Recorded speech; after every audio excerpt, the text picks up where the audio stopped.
said, pointing his chin at the interior of the row house. "See if she wants to play with me." "You have a girlfriend?" Caroline blurted out, surprised. She'd been certain he was flirting with her before they started playing, but possibly she'd been wrong about that too. Her stomach sank. She'd already started telling herself a story about how she met this cute guy at the beer pong table and he introduced her to all his friends. Nantucket Reds hesitated and rubbed the back of his neck, as though the existence of his girlfriend was potentially subject to dispute, a contingency that might not make it onto the audited financial statements. "Yeah, I mean, unless you wanted to get out of here," he suggested, lifting his eyebrows. "You seemed pretty dead set on the game, but we could head back to my place if you wanted to." Caroline glared at him. She'd toyed with the idea that she might go back to someone's house from the party, but in that fantasy, they'd wanted more from her than 5 to 10 minutes of potentially adulterous sexual contact. If Nantucket Reds had a contingent girlfriend, he probably wasn't going to make brunch plans with Caroline. She shook her head. Slinking back to the outdoor couch where she'd spent the first hour of the party, she took a long neck from a cooler by the wall. The couch smelled like piss and spilled beer, and most of the tattered surface was taken up by a sleepy Labrador retriever, but the dog obligingly shifted her paws to make some room as Caroline squeezed in at one end.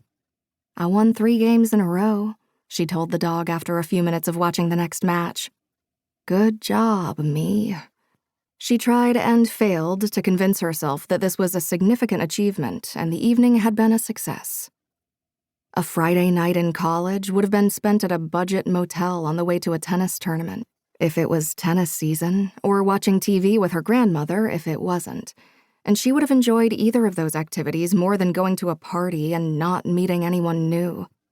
Thinking of her grandmother made Caroline cringe. "I know you haven't been happy," she'd written in the letter attached to her revised will, even though Caroline had never complained.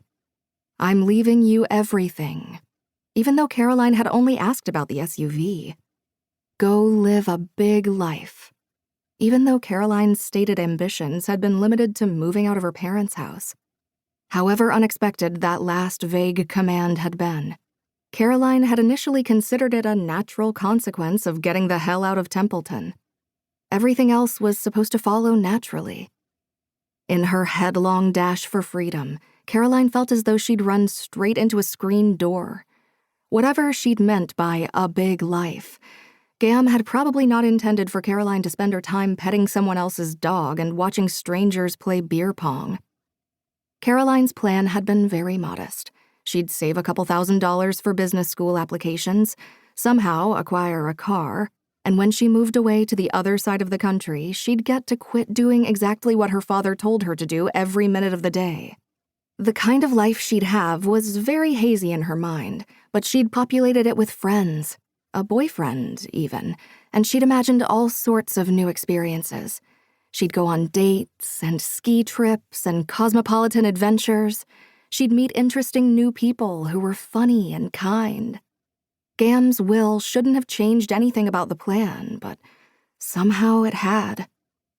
Caroline couldn't say which had been the bigger shock, the number of digits on her grandmother's brokerage account balance, or the furor that erupted when the rest of her family learned that it would all go to Caroline. $2 million. That ought to have let her do whatever she wanted. It ought to have convinced her family that there would be plenty left over for them once she was done with business school. But instead, Caroline had managed only a few stilted conversations about classes with the other people here. She'd scarcely left her apartment since arriving in Boston, and most of her family weren't speaking to her.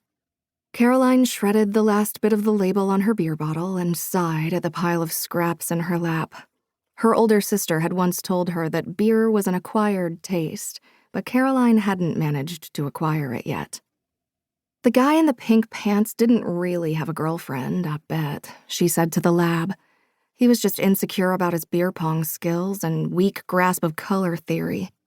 The dog didn't lift her head, but Caroline sensed her agreement with those propositions. Caroline nodded, as though the dog had replied. "I should probably go home and let him recover from his defeats." It was still early, and the party showed no signs of abating, but Caroline had exhausted the few opening gambits she knew for